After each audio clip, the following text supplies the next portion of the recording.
Wesh l'équipe, c'est Akaflo, j'espère que vous allez bien, moi ça va très très bien. Aujourd'hui ça peut que aller, on se retrouve pour un gros vendredi rap. On a deux grosses sorties d'albums et forcément je voulais faire une vidéo sur les deux, mais ça aurait été un petit peu compliqué de vous faire une première écoute sur les deux en sachant que ça prend énormément de temps, etc. Donc voilà, j'aurais pas forcément pu. Donc ce que j'ai fait, c'est que j'ai écouté les deux albums déjà plusieurs fois pour vous en parler dans cette vidéo là. Donc vous l'aurez deviné, on va parler de l'album de Kalash Criminel, Sélection Naturelle, et de l'album Zola Survie. Je vais commencer par parler de celui de Kalash Criminel et on enchaînera avec celui de Zola. Je vous mettrai les temps auxquels je parle de Kalash Criminel, de Zola, etc. dans la description. Comme ça, si un des deux albums vous intéresse, vous passez directement à celui qui vous intéresse. Si les deux vous intéressent, bon visionnage et on commence par Kalash Criminel. Bon, déjà, Kalash Criminel, donc Sélection Naturelle, on a une très grosse cover qui franchement est une des covers de l'année pour moi, tu vois. L'image qu'elle renvoie, elle est vraiment forte. Donc voilà, déjà respect par rapport à ça pour Kalash Criminel. Et pour parler de l'album, honnêtement, les sons que je retiens, on a bien sûr Insta Twitter qui est un son incroyable, une grosse violence pour commencer le projet, un son drill, tu vois. On a des variations de flow, de l'énergie et on retrouve tout ce qu'on retrouve sur une intro classique de Kalash Criminel, tu vois, en sachant qu'elles sont tout le temps impactantes. On avait l'Assassin de Florent Pagny sur un autre projet qui avait été incroyable. Et voilà, là encore une fois, Insta Twitter très fort. Après, donc il a enchaîné avec le son Dot. On retrouve un refrain répétitif mais qui rentre dans le crâne en 5 secondes. Là par contre, pour le coup, on a des changements de voix, de flow et tout ça dans le deuxième couplet. Donc franchement, c'est un délire. Mais moi, j'ai kiffé. C'est ce que fait Kalash Criminel, on va dire en version classique, mais avec une pointe d'innovation. Donc on salue la démarche. Troisième son, Tarif. Première surprise de l'album, tout simplement, je vais pas vous mentir. On a un flow vraiment chanté sur une instru très énergique, vraiment. C'est un gros son, il nous montre qu'il s'est surpassé musicalement, tu vois, que vraiment il a tenté aussi des choses et qu'il a plus peur de l'autotune, entre guillemets, tu vois, même s'il nous l'avait déjà montré. Mais voilà, là c'est clairement assumé dans ce son-là. Juste après, on arrive sur Tu Paniques, le feat avec Niska, gros, incroyable. Là, on a une masterclass de Niska dans son couplet comme dans son refrain, tu vois, parce que c'est lui qui fait le refrain. Franchement, rien à dire. Toutes les prestations de Niska en 2020, je crois que c'est des masterclass, tu vois. Kalash Criminel, il arrive sur le son, très efficace aussi. Il arrive avec des grosses punch et voilà, la connexion Evry-Sevran, franchement validé. Hein. On continue l'album avec le son J'oublie pas, qui est un son mélodieux aussi, un petit peu comme Tarif, tu vois, dans la forme, même si la prod est très différente. Et voilà, même le message est différent aussi, tu vois, le mood du son en général. On est vraiment sur un truc beaucoup plus calme, beaucoup plus chill. Ici, ça parle plus de trahison, de jalousie et tout ça. C'est un bon son. Après, dans la forme, je suis pas forcément fan. C'est un peu trop mou pour moi, on va dire. Mais par rapport à ce que Kalash peut proposer d'habitude. Mais c'est vrai que, encore une fois, c'est une prise de risque assumée et c'est efficace, tu vois. Même si c'est pas forcément à mon goût et que je le réécouterai pas forcément, je sais reconnaître que, voilà, c'est efficace. Après, donc on avait le feat avec Damso, But en Or, on va pas en parler, hein, dinguerie, il est sorti il y a un moment. Juste après ce son-là, on a Sale Boulot, un son vraiment avec des ambiances chantées. J'ai vraiment kiffé parce que ça a ramené un truc au son, je trouve, les ambiances chantées. Dans ce son-là, il met à la perfection la mélodie et le kickage, tu vois, vraiment, il va sur les deux et on voit qu'il est à l'aise. Et sur ce son-là, en fait, je trouve que Kalash Criminel apporte une nouvelle émotion que j'ai jamais forcément ressentie avec lui, tu vois. Et en fait, justement, le côté mélodieux plus assumé, lui permet de ramener de nouvelles émotions, de nouveaux moods dans ses sons. Donc franchement, c'est une bonne chose, la vérité. Juste après ce son mi-kické, mi-mélodieux, on enchaîne avec un gros son, Shooter. C'est trop. Déjà, quand j'ai entendu le Back to the Future de Thérapie, je savais à quoi m'attendre. Tu vois, je savais à quoi m'attendre, mais ça n'a pas suffi. J'étais quand même pas prêt. Non, honnêtement, il est juste incroyable. Déjà, quand t'entends l'intro du son, où ça parle de balles, de je sais pas quoi, tu vois, tu sais déjà. Mais là, franchement, c'est un son avec un format plus classique de ce qu'il fait d'habitude, on va dire, mais très efficace, sur une grosse prod, comme j'ai dit, de Thérapie. Donc fort. Ensuite, donc le feat avec Jul dans la zone, j'ai vraiment été surpris de ouf. Je vais pas vous mentir. Je m'attendais pas du tout à ce genre de son là, tu vois. Et honnêtement, on peut que kiffer, que respecter, tu vois. La prod, franchement, elle donne envie de danser, de taper ses meilleurs pas. Moi, j'étais là, je devenais fou en l'écoutant, je vous dis la vérité. Le refrain de Jul, il est juste incroyable. Et voilà, après, sinon, bon couplet de la part des deux. Rien de ouf, tu vois, dans les couplets, mais c'est très correct. Et pour moi, c'est l'instru qui fait la diff aussi parce qu'elle est originale, elle donne envie de danser, de bouger, comme j'ai dit. Et le refrain, juste magnifique. Donc voilà, la collab avec Jul, validé fort. Là, on arrive sur le son LA Gang. Donc ça, c'est une prise de risque assumée, de fou par contre. Je suis pas fan du son, mais dans celui-là, on dirait qu'il est piqué fort, gros. Je te mens pas, j'ai jamais vu Kalash Criminel comme ça. Sinon, voilà, c'est un son love parce que forcément, ça parle de meufs, etc. Mais c'est pas un son canard, tu vois. Donc, je peux l'écouter, même si voilà, c'est pas mon son préféré, tu vois, loin de là du projet, hein. Je vous dis la vérité, mais c'est un son quand même qui s'écoute pour un son love. Ensuite, donc, on enchaîne sur Droga en feat avec Venticus, que je connaissais pas. Je suis pas fan de Venticus, franchement, je suis pas fan de son passage. Il a son propre délire, tu vois. Après, je suis pas fan de sa prestation pour être honnête. Le refrain très très répétitif pour le coup. Et on a un bon couplet de Kalash Criminel, mais bon, voilà, c'est pas un son que je retiens. Par contre, le son d'après, il se rattrape directement. On arrive avec le son de Death Note. Dans ce son-là, il m'a régalé, il m'a mis d'accord et je pense qu'il aura mis d'accord tout le monde parce que il prouve tout simplement qu'il sait rapper et qu'il sait pas que faire de la trappe. On a vraiment des ambiances qui sont très intéressantes avec une instru à l'ancienne. On a une partie mélodieuse qui ramène de la modernité, tu vois, sur cette instru à l'ancienne justement. Et voilà, franchement, fallait faire un son comme ça, tu vois, en vrai, pour prouver aux gens aussi. Et moi, il m'a prouvé, il m'a mis d'accord, donc validé. Juste après, on avait le feat avec Big Flo et Oli, Moment. Franchement, j'ai été très étonné du son parce que le refrain, voilà, c'est efficace. Après, je suis pas forcément fan parce que ça fait vraiment univers Big Flo et Oli. Par contre, tous les couplets, que ce soit celui de Big Flo, celui de Oli, celui de Kalash Criminel, incroyable. Les trois, ils ont lâché leur meilleure performance possible et c'est un son mélancolique qui parle de la mort, tu vois. C'est un thème un peu particulier à aborder, mais le son, il est pas trop bresson non plus, tu vois, malgré ça. Donc la collab validée aussi, hein, j'ai été étonné, mais lourd. Maintenant, on arrive sur le son qui s'appelle Incompris. Un son avec beaucoup de messages passés à l'intérieur. Je retiens vraiment surtout le texte en fait de ce son là, tu vois, quand je l'écoute je retiens vraiment le texte. On a une mélo qui est incroyable aussi bien sur la prod que sur celle que utilise Kalash Criminel avec sa voix, tu vois. Et voilà, je l'ai trouvé très très fort. En plus de ça, il parle pas mal de l'albinisme à l'intérieur, tu vois, en sachant que c'est quelque chose qui tient à cœur à Kalash Criminel, on le sait. Donc celui-là, très très beau son. Le son très mauvais, lyricalement c'est fort. Je dis la vérité, il y a encore beaucoup de choses qui sont dites à l'intérieur, mais au niveau de la forme, je suis pas fan du tout. Il manque pour moi quelque chose dans ce son là, tu vois, et c'est dommage parce que le son il était vraiment fort, mais voilà, dans la manière de poser, je sais pas, je suis pas. Quand j'écoute, il y a un truc qui me dérange. On arrive sur l'avant-dernier son, le feat avec Monsieur Nekfeu.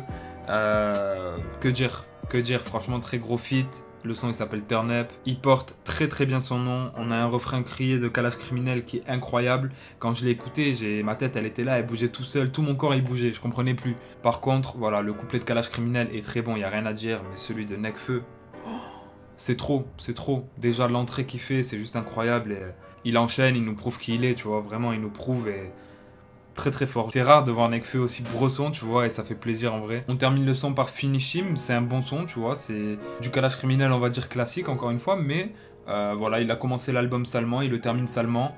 Moi ça me va, tu vois, c'est bien pour clôturer le projet aussi. Donc voilà, c'est un bon son, mais rien de surprenant, donc ça glisse, tu vois. Bref, du coup l'équipe, pour parler de ce projet-là, on a encore un album hardcore avec beaucoup de messages qui sont passés à l'intérieur, beaucoup de vérité, beaucoup de phases très percutantes, voire dérangeantes pour certaines, tu vois, selon qui écoute le son. Moi personnellement ça a été, mais je sais qu'il y en a, ils vont écouter, ils vont se dire ah le bâtard. Ils vont se sentir piqués, comme à son habitude en vrai, tu vois, il est toujours là pour dénoncer, pour appuyer sur ce qui fait mal, ce qui dérange, très très fort à ce niveau-là.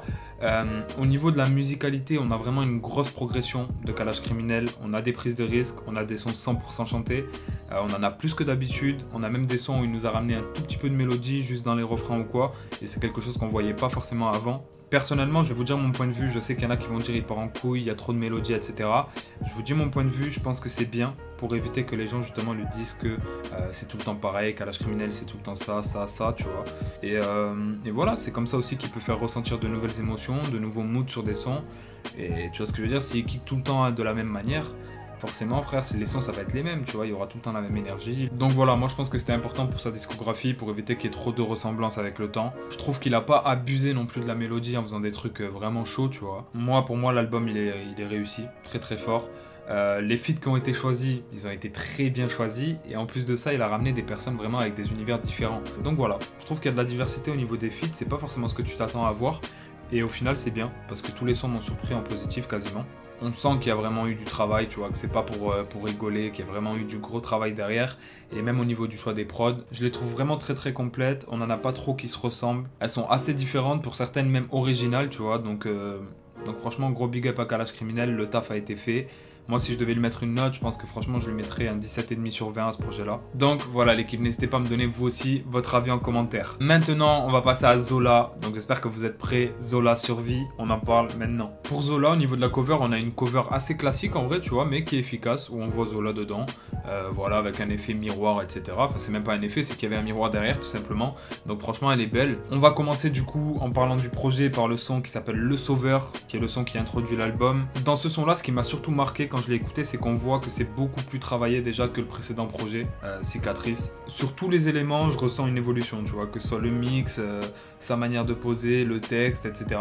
Donc voilà, vraiment, c'est un bon son pour débuter le projet. Le deuxième son qu'il nous propose, c'est le son Pistou, très très lourd au niveau du flow de Zola. Dès que la prod a commencé, dès que Zola est entré, je me suis dit waouh, dinguerie. Dans le premier couplet, à un moment, il s'arrête plus de débiter, tu vois.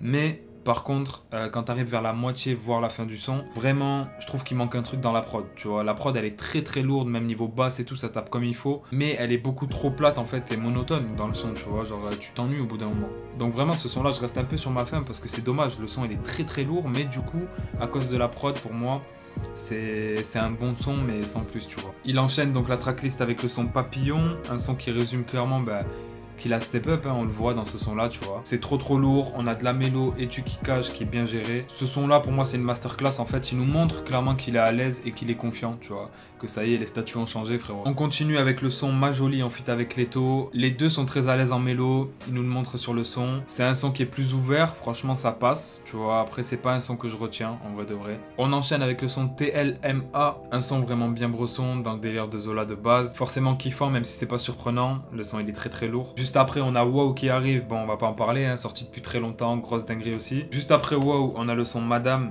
qui est un son assez love, assez lent aussi. Niveau parole ça s'écoute, c'est pas un son trop canard ou quoi que ce soit, mais là encore une fois aussi pour moi, il manque quelque chose dans le son pour que vraiment il passe très très bien, tu vois, au niveau de l'énergie, je sais pas, quand tu l'écoutes, il manque un truc, tu vois. C'est dommage, franchement c'est dommage. C'est un peu moins marquant que sur Pistou, mais pour moi il manque quand même quelque chose dans le son. Juste après le son Madame, on enchaîne avec Payos Hermanos. Frère, déjà c'est quoi ce titre? C'est un son très très bresson encore une fois, celui-là il arrive au bon moment en gros, je te mens pas. Voilà, on n'a pas de grosse prise de risque encore à ce niveau-là, c'est un son assez classique, mais on ressent la prise de confiance qu'il a, la prise de niveau aussi qu'il a pu avoir, parce qu'en vrai là sur les voix, sur la manière de poser, on ressent l'évolution et très fort.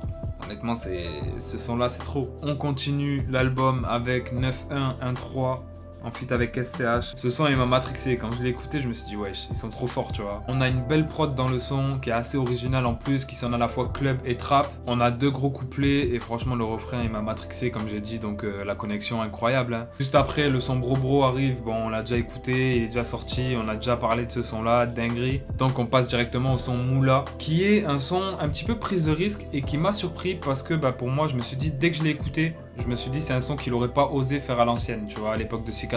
On a un son plus ouvert, vraiment avec une bonne vibe. Le son il est 100% mélodieux. On a une prod aussi ambiançante sur le son, donc moi je le trouve très très lourd. C'est vrai que juste des fois, le petit reproche que j'aurais à faire, c'est qu'il manque un petit peu d'énergie, des fois dans la voix de Zola, dans ce son-là, tu vois. Mais sinon, Moula, très très fort, j'étais surpris. Juste après cette douce mélodie, on a Money Train qui arrive, incroyable. Le refrain, il fait clairement la diff. Celui-là aussi, c'est un son assez basique de Zola, mais le refrain, il fait trop la diff, gros, il m'emmène trop loin. Je sais pas si pour vous c'est pareil, mais le refrain, c'est trop. J'ai juste envie de replay le refrain 20 fois d'affilée, tu vois. On arrive bientôt sur la fin du projet avec le son de Tu connais le gang. Incroyable, franchement, il a mêlé kickage et mélodie, encore une fois, sur une prod qui tape bien au niveau des basses, mais qui a des sonorités un petit peu reggae.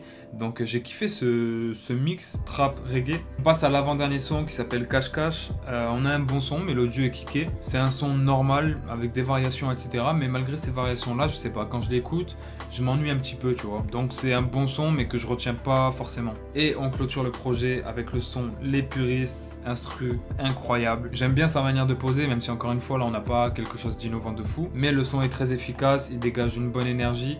Et honnêtement ma tête elle bougeait toute seule, donc déjà c'est bon signe. Du coup voilà, on a terminé de parler de chaque son du projet.